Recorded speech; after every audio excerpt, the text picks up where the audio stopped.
Dicen por ahí que la repetición es la madre de la disciplina y la disciplina tiene que ir de constancia.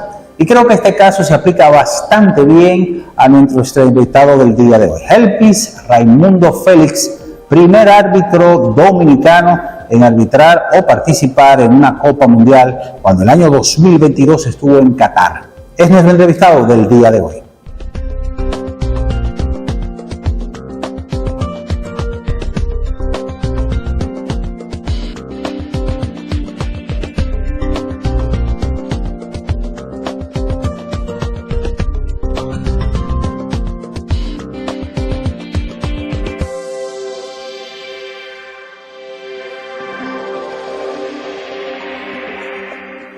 Saludos amigos, saludos, ¿qué tal? Sean todos bienvenidos a su plataforma en Podcast TVG, una producción que hacemos con mucho amor, mucha entrega y que como siempre tratamos de llevar la parte humana, no solamente del atleta, sino también de diferentes personalidades para que usted obviamente saque su propia conclusión. En esta oportunidad tenemos a un caballero que por lo menos a mí me da mucho orgullo y mucha satisfacción poder hablar, conversar con él, porque viene de la base del pueblo, ha tenido que pasar obstáculos, un sinnúmero de situaciones que no vamos a mencionar obviamente por cuestión de tiempo, pero yo creo que la historia de Helpis Raimundo Félix debe de ser contada. Primer árbitro de la República Dominicana en participar en una Copa Mundial cuando lo hizo en Qatar 2022, específicamente el 23 de noviembre, en ese partido entre Alemania y Japón. Antes de hablar de cómo llega hasta ahí, vamos a darle buenos días, caballero. ¿Qué tal? Buenas. Placer, de verdad. Gracias por la invitación y como siempre un honor contar la historia. Gracias, Helpis. Helpis, háblanos cuando la comisión arbitral de la FIFA te da la noticia. Mira, tú estás ahí ya en la terna de los árbitros para participar. ¿Qué sentiste? ¿Qué pasó por ti? Bueno, primero fue una información que se filtró, que yo en mi tiempo pensaba que era dudosa, claro está, porque me lo contaron unos amigos míos que son bastante curiosos a la hora de hacer chistes y bromas. Entonces creo que al principio no lo creía. Al principio yo estaba medio dudoso, pensaba que era una broma, hasta que comencé a ver esa cantidad de mensajes, que eran más de 100 y pico de mensajes, hablando sobre la selección. Cuando voy y entro a la conversación de mi director arbitral y la Sema Aguilera, es ahí donde me doy cuenta de que sí, de que he sido elegido. Entonces, lo primero que me llegó a la mente fue arrodillarme y darle gracias a Dios. Después me quedé en un momento de un lapsus así, pensando de cómo había llegado, después de haber pasado tantas vicisitudes, tantas batallas. Incluso estuve a retirarme del arbitraje como 3 meses antes de recibir la noticia. Wow. Y eso fue algo impactante para mí. Lloré, me quedé sin lágrimas luego y comencé a llamar a mis seres queridos, a mi mamá, a mi familia, a los árbitros que me seguían y todo eso. ¿Y cómo fue eso que tú tenías en mente retirarte 3 meses antes? Bueno, la vida golpea a las personas y creo que son pruebas que Dios te pone para ver qué tal tu fortaleza y es una historia bastante interesante porque había pasado de ser un árbitro competitivo, un árbitro que estaba haciendo el proceso para llegar al mundial, a no estar, a ser un árbitro solamente que rellenaba en ciertos eventos, y eso me estaba desencantando. Okay. Me estaba desencantando, incluso en un momento estuve a punto de retirarme y fue vía un asesor que se llama Roberto Moreno de Panamá, que tomó en mí y vio esa preocupación, y cuando le expresé que me iba a retirar, que estaba pensando en retirarme, él me pidió que aguantara un par de meses más. Y bueno, Dios me puso en el lugar indicado, a la persona indicada, para hacer que no me retirara. ¿Tú crees en eso de las casualidades, de las premoniciones, si cabe aquí el término? No sería premonición, sino que el destino tiene todo ya seteado para cada persona. Uno siempre tiene que estar preparado para recibir esas oportunidades.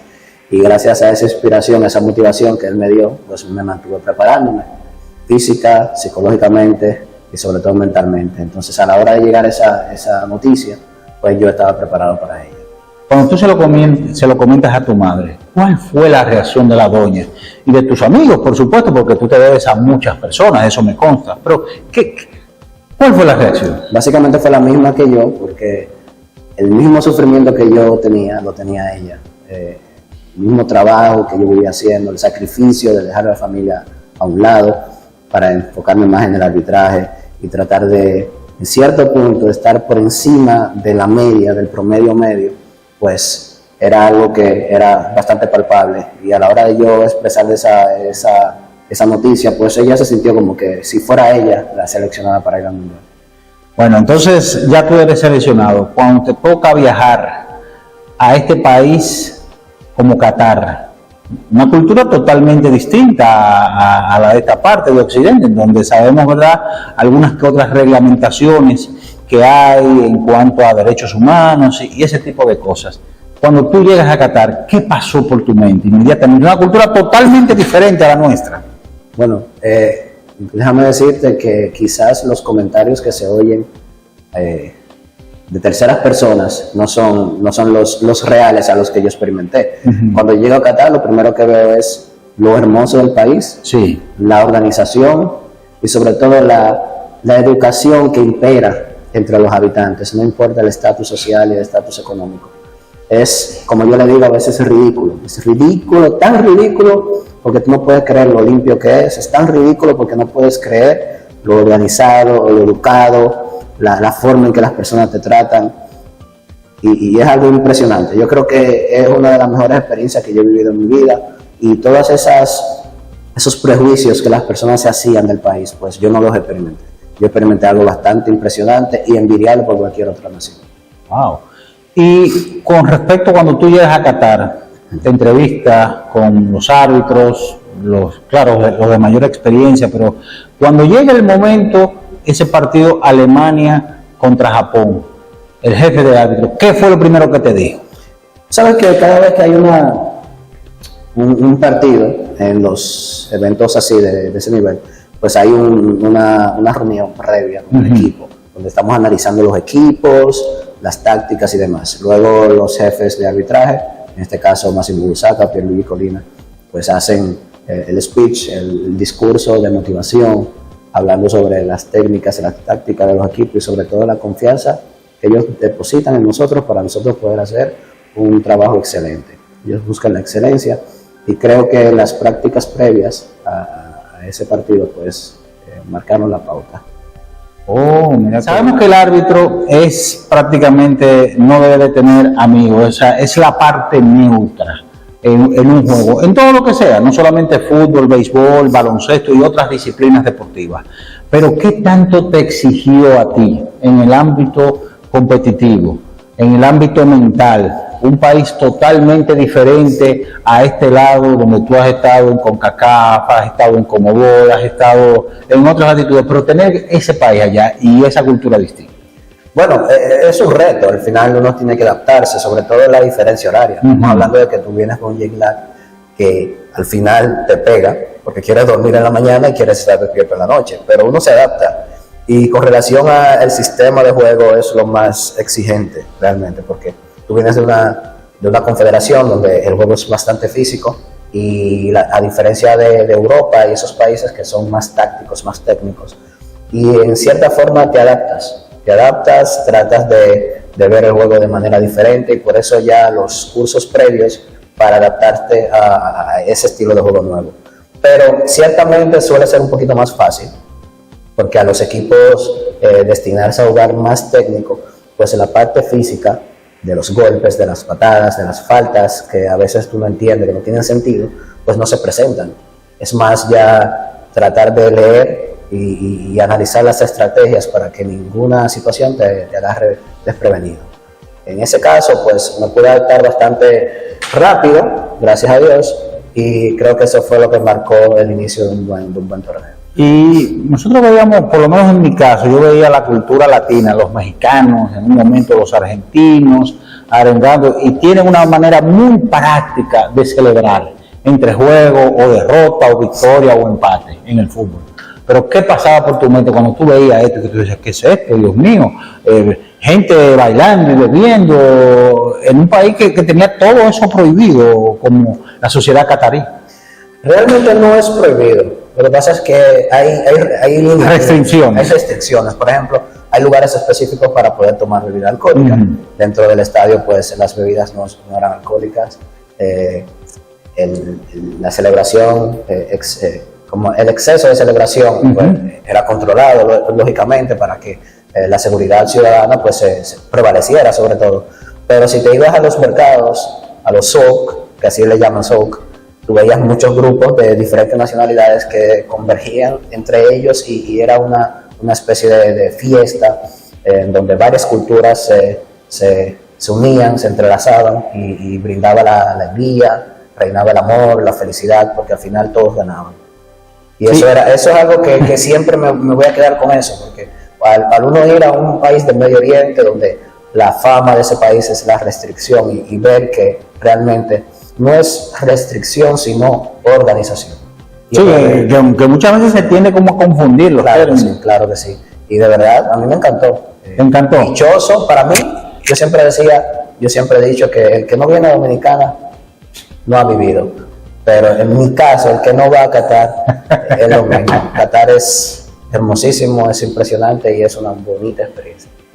En el caso de esos partidos que te tocó arbitrar, bueno, el de Alemania, por ejemplo, y Japón, y otros tantos más, ¿qué tú pudiste sentir, el ambiente? Porque estábamos jugando en una fecha totalmente diferente. Siempre los mundiales se juegan en verano, pero por la situación climatológica que se da en este país, donde temperaturas de más de 40 hasta casi 50 grados, pero ¿qué tú pudiste percibir allá? Bueno, básicamente el ambiente, de tener dos tribunas totalmente diferentes, culturas que chocan entre sí, sobre todo buenos recuerdos de cada selección, ver la educación de Japón, que los jugadores, no sé si es cultura de ellos, que se aprenden los nombres de los árbitros, del cuerpo arbitral completo, ver un jugador dirigirse así, ¿cómo estás, Raimundo? ¿Cómo estás? Es algo que te marca. También sobre todo con los fanáticos, ver, por ejemplo, la educación de los fanáticos de Japón, que no sé si escuchaste, que al terminar el partido ellos se quedaron allá y recogieron todos los desperdicios, toda la basura que dejaron en el estadio y lo dejaron como si no se hubiese usado. Sí, también en el lado de la selección de Japón, de los jugadores, que lo mismo hicieron con los locker rooms. El locker, los camerinos lo dejaron impecables. Entonces eso habla de la educación, de la disciplina que ellos tienen al hacer las cosas. Y también del lado de Alemania, pues una fanática bastante aguerrida, de mucha tradición, que le pusieron hasta el final del partido. Al final ganó Japón, pero fue un partido que fue inolvidable. Estamos conversando con Helpis Raimundo Félix, primer árbitro dominicano en participar en una Copa Mundial de Fútbol, cuando lo hizo en Qatar 2022, específicamente ya el 23 de noviembre. Helpi, nos quedábamos hablando, ¿cuál jugador claro está, si tú lo recuerdas, porque hay situaciones, casos que son muchas las que pasan, que a ti te impactó, que por el momento hizo tal vez alguna rabieta, que le sacaron alguna tarjeta roja, alguna tarjeta amarilla, que hizo una imprecación, algún gesto que tú dices, óyeme, pero ¿por qué se... más o menos recuerda alguna anécdota? Bueno, no gestos ni nada disciplinario. El detalle más interesante fue el capitán de Japón, que a la hora de dirigirse hacia mí habló en español. Entonces tú dices, wow, interesante. O sea, hay otras personas que se dedican y tienen el deseo de hablar otro idioma, al igual que nosotros, que se nos pide hablar más de un idioma. Quizás el momento más impresionante, más impactante fue cuando me tocó ver a Messi, que ver una persona que, cosa de tanta solemnidad, de tanta altura, y verlo como una persona igual. ¿Pero qué pasó, Jorge? ¿Qué pasó cuando tú viste al dios del fútbol, al que todo el mundo quiere un autógrafo, una foto, y ahora que está en Miami, él jugando? ¿Qué pasó por el tipo? Porque yo supongo que tú, tal vez por tu profesionalismo, la parte arbitral, tú tienes que mantener cierta ecuanimidad y no delatarte. ¿Pero qué pasó? Bueno, por mi mente pasó básicamente decir, yo estoy al nivel de este fútbol. El hecho de tú estar a la par con una persona, un personaje como Lionel Messi, pues en el mismo partido, impartiendo justicia, te dice que tú estás preparado, no porque tú lo dices, sino porque te eligió la máxima autoridad en el fútbol mundial, que es FIFA, y ahí te das cuenta de que todo el sacrificio, todo el esfuerzo que hiciste, día tras día, noche tras noche, pues estuvo dando los frutos. Entonces en ese momento lo que me llegó a la mente fue eso, llenarme de orgullo y decir, vamos Ray, ese fue el motor que me impulsó a decir que yo podía con el evento. Entonces, ¿tú te imaginaste que con 33 años tú ibas a estar en este tipo de escenario? O sea, estamos hablando del segundo evento deportivo más importante del planeta después de los Juegos Olímpicos, pero una Copa Mundial, un sitio que todo el mundo, todos los ojos está puesto en Messi, Cristiano Ronaldo, Kylian Mbappé. ¿Te imaginaste tú? yo siempre me proyecté, yo soy bastante ambicioso en ese tema, y yo siempre me proyecté a estar en un mundial. Si yo entré y decidí tomar la rienda de ser árbitro, era para llegar a un mundial, pero yo soy competitivo, a mí no me gusta participar. Yo entro a los eventos a competir de manera honesta, honrada y sin hacerle trampa a nadie. Ok. Pero en ese momento, el hecho de decir, wow, me imaginé estar aquí, no, porque son decisiones que no están en mis manos. Okay. Uno tiene que dar el 100%, uno se mantiene 4 años dando el todo por el todo, sacando los partidos importantes, pidiéndole a Dios que vengan muchos más partidos más importantes, pero a la final son decisiones de otra persona que no la manejo yo. Entonces uno tiene que sentarse bastante, bajar la cabeza, ser humilde y pedirle a Dios que sea la voluntad de Él y no la de nosotros. Pero sabiendo, dejándole saber que uno tiene esas aspiraciones de ir a un mundial. Vimos también la parte femenina, también arbitrando, también. Sí, ¿Qué te pareció eso? Sí, es un precedente, realmente. Estamos hablando de Karen Díaz, que es de mi confederación mexicana, una asistente bastante experimentada, de mucho temple, de mucha capacidad. Y eso fue un ejemplo a la sociedad de que la equidad existe, de que todo el mundo tiene las mismas oportunidades de participar en cualquier tipo de evento, siempre y cuando tú cumplas con los lineamientos, las exigencias físicas y psicológicas. Y ellos lo demostraron y sacaron un excelente partido. Yo te voy a poner este escenario para ver qué tú me digas. En un partido Copa Mundial de fútbol, arbitrando, o sea, en cualquiera de las bandas, de las líneas, o la parte principal, o Juegos Olímpicos, ¿dónde hay más presión? Bueno, la presión es relativa. No, porque dice mucha gente que el árbitro, espérate, que el árbitro está presionado, que viene un jugador a protestarle. ¿Dónde hay más presión? Bueno, tú sabes que el árbitro asistente, que es el que está en la línea, Ajá. La mayoría de las decisiones que toma, pues son decisiones críticas, donde Sí. tú avalas un gol o eliminas, anulas un gol. Sí. Y esas son una de las decisiones más críticas, por eso es que todo el mundo dice que el trabajo del asistente es mucho más complicado, por el hecho de que cada decisión tú tienes en tus manos la balanza de inclinar a favor o en contra de un equipo. Y creo que esa es la parte más complicada. Ya con relación a las presiones, va a depender incluso del estadio, donde tú estés y demás. Yo siempre he dicho que donde más uno tiene presión es aquí en la liga local. Porque las personas te conocen, te estudian, se sabe el nombre de tu familia, se saben tu nombre, te hablan. En cualquier momento, si tú estás en un clásico del Cibao, por ejemplo, Cibao Moca, sí, tú sabes que los fanáticos van a estar encima de ti tratando de influenciar. Yo creo que aquí es donde uno tiene más presión de la cosa. Ya a nivel internacional, pues es la cantidad de fanáticos, no más bien lo que ellos dicen. Saber que aquí tú vas a un estadio con 2.000 fanáticos, pero allá tú vas a un estadio con 60.000 fanáticos, 70.000 fanáticos. Pero al final la presión es acá, Lucas. El famoso VAR, Video Assistant Replay, ha venido y se ha quedado realmente. Tu parecer sobre esto, porque a veces vemos jugadas que el VAR ha desenmascarado y ha dicho no valió, fue llamada. Otras veces, mira, el VAR desenmascaró, dijo esto.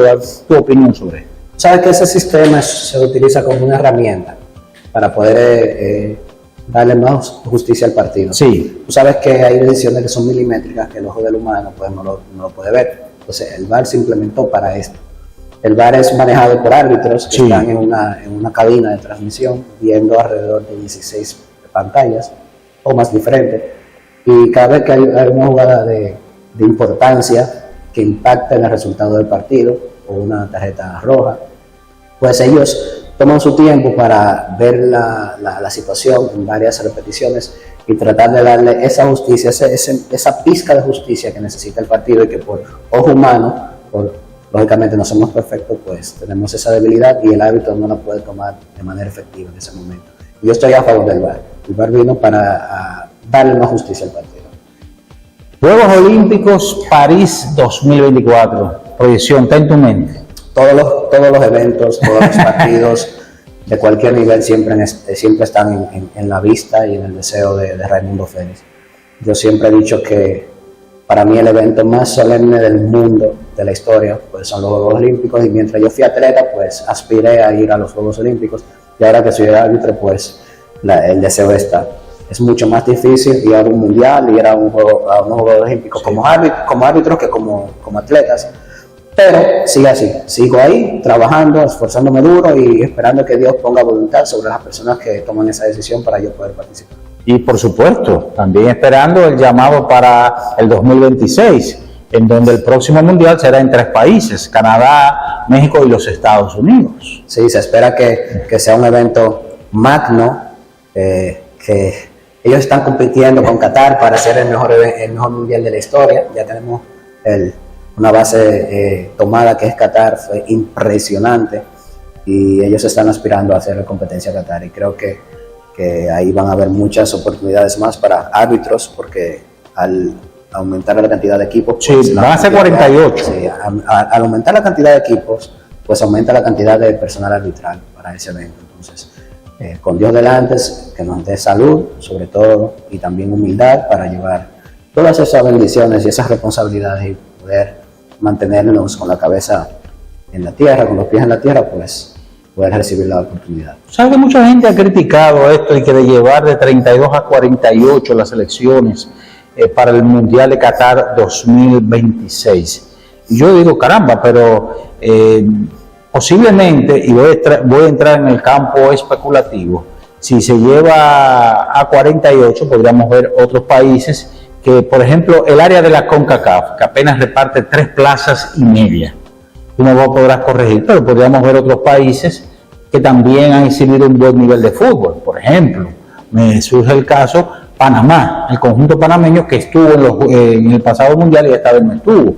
Por ejemplo, Dominicana, nuestro país, que ha estado creciendo el fútbol, Jamaica, Puerto Rico y otras islas. ¿Qué te parece? Bueno, la gente lo que quiere es fútbol. Sí. Entonces, hay mucha gente que se queja por eso, pero la mayoría se queja porque el mundial dura poco. Entonces, al final, el hecho de tú ingresar más equipos, pues lógicamente va a alargar la cantidad de partidos, pues, y las personas van a tener la oportunidad de ir a más eventos, más enfrentamientos.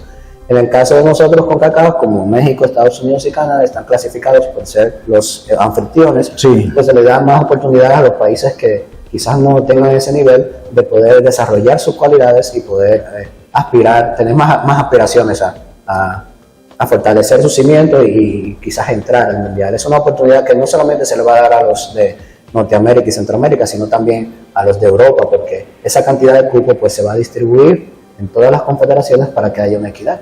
Entonces al final beneficia a todos, beneficia al cuerpo técnico, jugadores y fanáticos.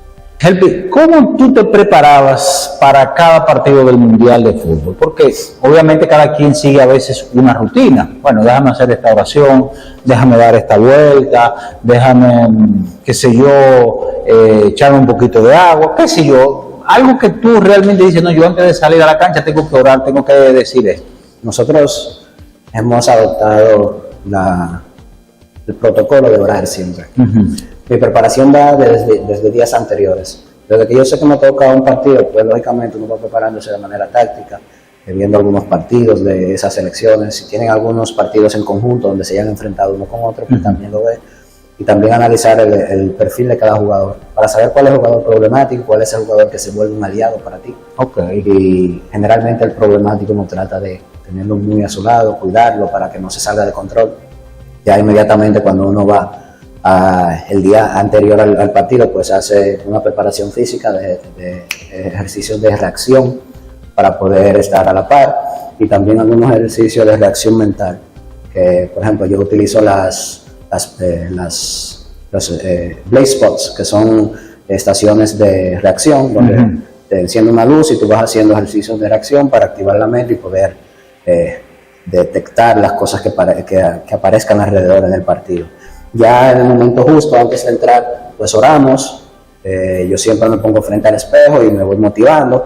inmediatamente salimos, después de yo leer la Biblia, salimos al terreno de juego y le damos, nos entregamos a Dios y... Pero muy importante, Helpi. Esta pregunta tú la vas a contestar si tú quieres, obviamente. ¿Se gana bien en el fútbol un árbitro? Porque la gente siempre está, óyeme, va para allá, pero se va a ganar la paca, se va a ganar bien. Más o menos, se gana bien, aunque tú no me entres en cifras. Vale la pena. Vale la pena. Totalmente. Ya ustedes lo saben, vale la pena. Sí, sí. Vale la pena para que después no digan que no. ¿Sabes qué? El dominicano le gusta contar cuarto ajeno. Bueno, en este caso... Firma un pelotero, oye, se va a ganar tanto. Firma un jugador de baloncesto, se va a ganar tanto. Firmó por tanto, ay, son tantos pesos. Sabes que nosotros tenemos una debilidad en nuestro fútbol local, es que no ganamos bien localmente. Y eso es algo que aspiramos a que cambie. Sí. Que realmente nosotros, los atletas somos nosotros. Tú no vas a ver un árbitro de otra disciplina decir yo soy atleta. Internacionalmente a los árbitros de fútbol nos consideran como atletas, porque corremos a la par de los jugadores. Entonces, siempre ha habido como ese bloqueo de los jóvenes entrar al deporte como árbitros, porque aquí no se lo gana bien. Pero si lo ven a futuro, si lo toman como un hobby, para ganarse un ingreso extra a los fines de semana, y aspirar a ser árbitros internacionales. Una vez tú te vuelves árbitro internacional, pues comienzas a ver los frutos económicos, sobre todo las culturas y esa experiencia bastante importante que es de visitar otros países. Y ahí comienza a cambiar la cosa y los ingresos pues comienzan a aumentar. Seguimos conversando con Helpis Raimundo Félix, árbitro dominicano, quien estuvo en el Mundial de Fútbol Qatar 2022 y su historia, obviamente, al ser el primero. ¿Cómo tú ves el arbitraje dominicano? Bueno, actualmente está en su mejor momento. Si te das cuenta, tenemos la mayor cantidad de árbitros acreditados internacionalmente de la historia de la República Dominicana. Tú ves los resultados con el arbitraje femenino. Santa Medina tiene alrededor de 3 o 4 finales de premundiales a nivel de CONCACAF, tanto del Caribe como de Centroamérica y Norteamérica. Estamos hablando de que tienes a Rani Encarnación, que está también participando, estuvo en Copa Oro conmigo. También tienes a Adonis Carrasco, que es la revelación de Dominicana, una persona que nunca jugó fútbol igual que yo, y tienes cualidades innatas para poder ser un árbitro élite y aspirar a un mundial de fútbol próximo. Entonces estamos hablando de que la participación se ha aumentado, la cantidad de árbitros se ha aumentado y sobre todo la calidad, que es más importante que la cantidad, pues está imperante en el Caribe realmente.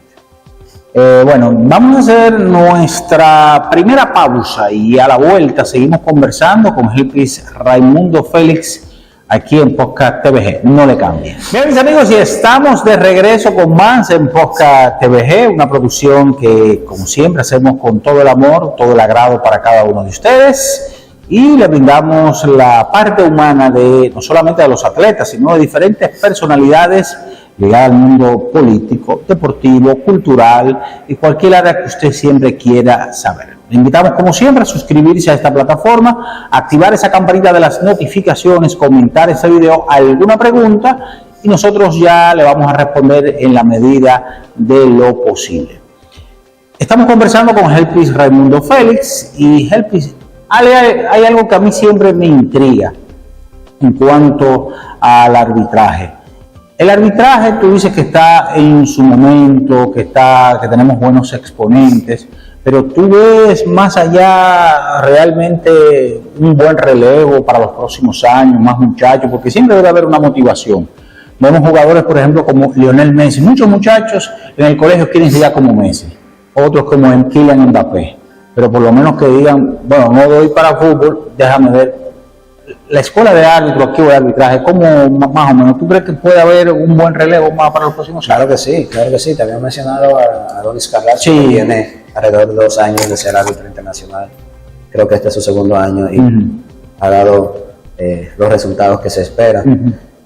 Recuerdo incluso que siendo novato, siendo árbitro en un FIFA, le dieron la oportunidad de estar en un Caribbean Shield, que es un torneo de clubes del Caribe, que la sede fue en Santiago, en Cibao FC.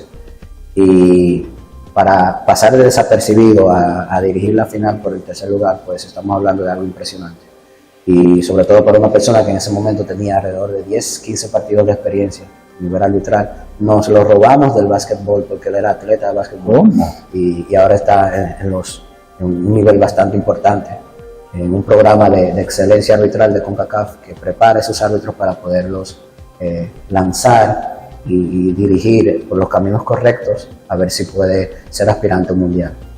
También tenemos muchos árbitros jóvenes, está el George Santana, que es un árbitro asistente, que es árbitro profesional de básquetbol y también del fútbol, y ha demostrado muchas cualidades, incluso sin ser árbitro internacional, ha participado en algunos eventos y dirigido las finales de los mismos. Entonces, estamos por un buen camino. Esperamos que con el apoyo de la federación y del departamento arbitral, pues la cantidad de árbitros que quieran, que le nazca el deseo de convertirse en árbitros internacionales, pues incremente.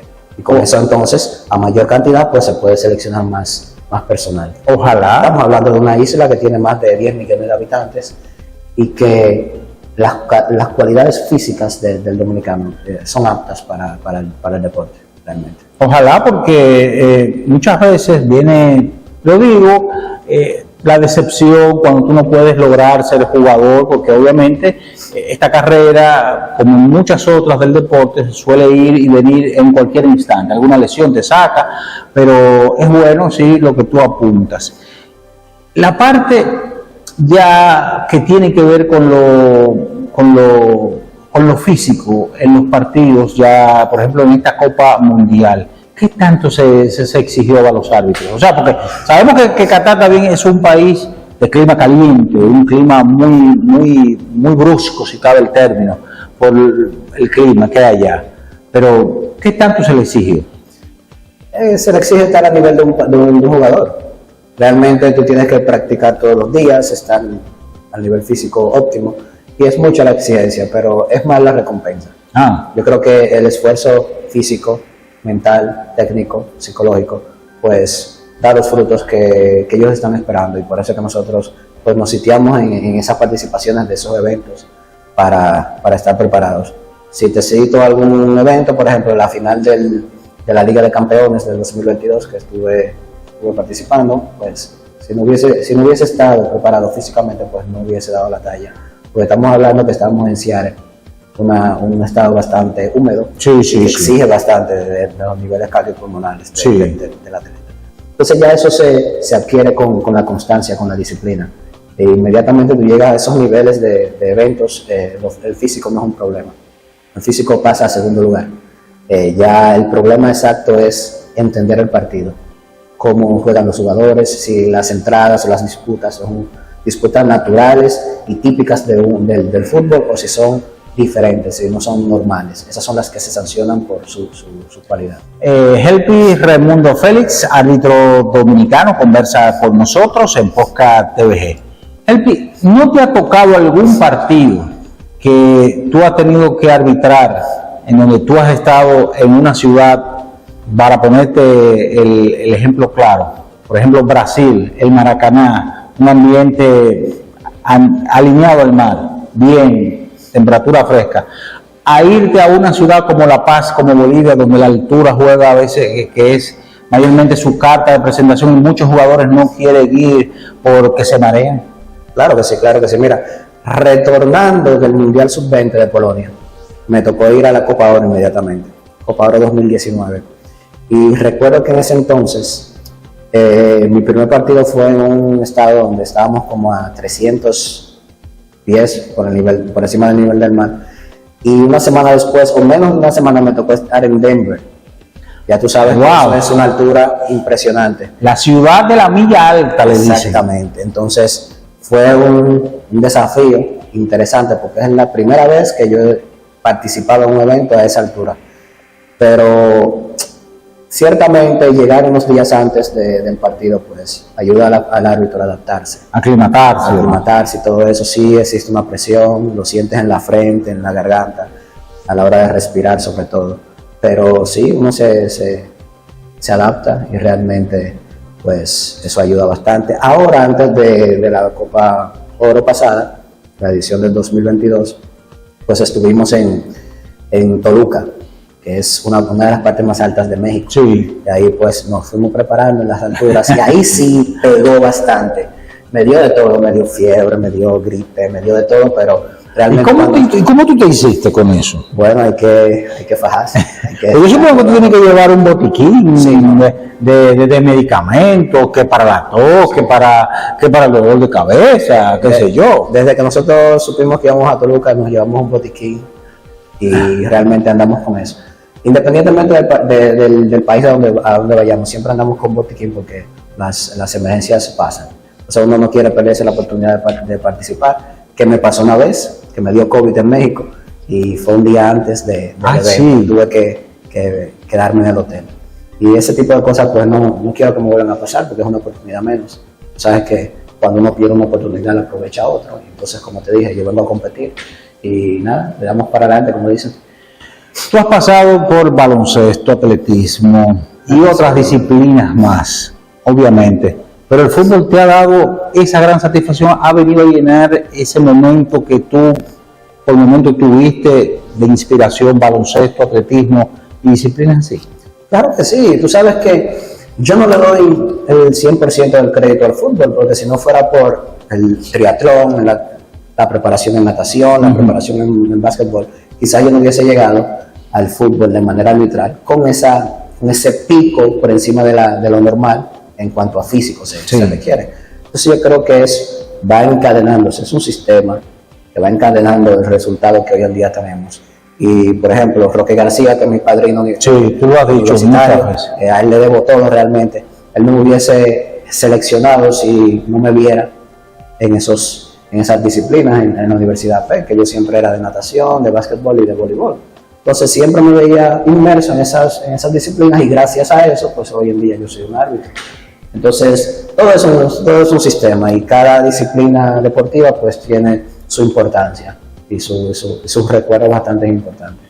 Ya la parte final, si tú tuvieras que decirle a esos jóvenes que tienen un sueño, tienen una aspiración en la vida, lo que sea, no solamente en el fútbol, sino en otras latitudes de la vida, ¿qué tú le dirías? ¿Qué sería lo primero que tú le plasmarías a esos muchachos? Mira, basándome en el dicho que dice que hay varias formas y vías de llegar a China, pues yo llegué a China. Yo quería llegar a China como atleta, como nadador. China en este caso serían las Olimpiadas o un Mundial de Natación, pues yo lo llegué como árbitro. Entonces yo veo muchas personas que practican muchos deportes, no pueden llegar a los niveles competitivos que ameritan esos eventos internacionales e inmediatamente se retiran, pues se desligan del deporte. Y hay muchas maneras de tú poder llegar a esos niveles que tú estás aspirando. Yo lo llegué como árbitro y yo nunca pensé que podía llegar como árbitro. Entonces las oportunidades están para quien quieren las oportunidades, para quienes están preparados al momento de que llegan. Entonces yo le digo a las personas, a los atletas, que si se van a retirar en algún momento, pues hagan el switch, que puedan ser árbitros, que puedan ser el cuerpo técnico. Tenemos aquí, por ejemplo, la selección de U20 de fútbol de República Dominicana, que ahí habían personas del cuerpo técnico que nunca pensaron participar en un Mundial Sub-20, ya lo hicieron, y nunca en la vida pensaban participar en una Olimpiada, y ya están clasificados para estar allá. Si ellos se hubiesen rendido, pues no hubiesen logrado lo que lograron el día de hoy. Bueno, te veremos hasta los 40 años arbitrando. Quizás sí, quizás no. Quizás sí, quizás no. No, porque la vida, el hombre supone, Dios dispone. Sí, pero yo tengo una visión de que me gustaría retirarme joven, no tan viejo. Generalmente el árbitro se retira entre los 45 y 50 años. Yo creo que... Por eso lo pregunto. Sí, yo creo que me gustaría hacer el switch a una edad joven para ser quizás un asesor, un director arbitral en una federación, quizás trabajar de manera gerencial en una de las asociaciones miembros o de las confederaciones con CACAF y demás. Y para eso nos estamos preparando antes de retirarnos, para que si llega la oportunidad de nosotros pasar la antorcha, pues quedemos jóvenes y estando joven, pues durar más tiempo de vida útil para esa institución que requiere nuestra experiencia quizás.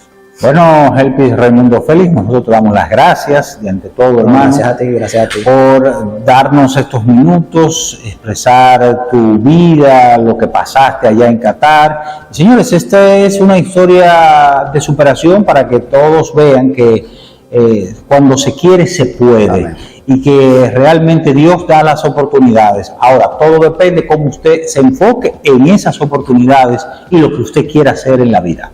Nosotros les invitamos a que continúen esta plataforma en Podcast TVG. Le invitamos como siempre a que se suscriba, active la campanita de las notificaciones, comente este video alguna pregunta y nosotros siempre vamos a estar ahí para responderle. Así es. Nos despedimos hasta la próxima en otra entrega más de Podcast TVG. Hasta la próxima.